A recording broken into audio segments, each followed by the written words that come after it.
శ్రీ నారా చంద్రబాబు నాయుడు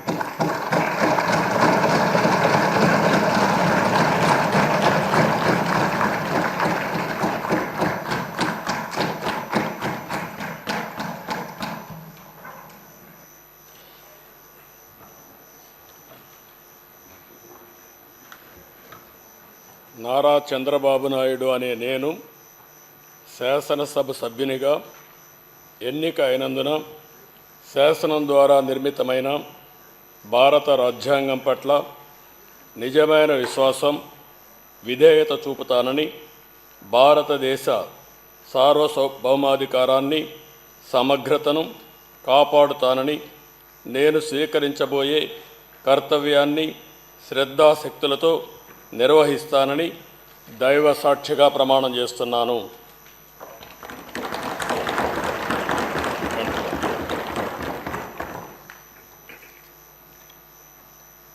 ఆంధ్రప్రదేశ్ శాసనసభ సభ్యుడైన నారా చంద్రబాబు నాయుడు అనే నేను సభ నియమాలకు కట్టుబడి ఉంటానని, వాటిని అనుసరిస్తానని, సభా మర్యాదలను పాటిస్తానని, సాంప్రదాయాలను గౌరవిస్తానని దైవ సాక్షిగా ప్రమాణం చేస్తున్నాను.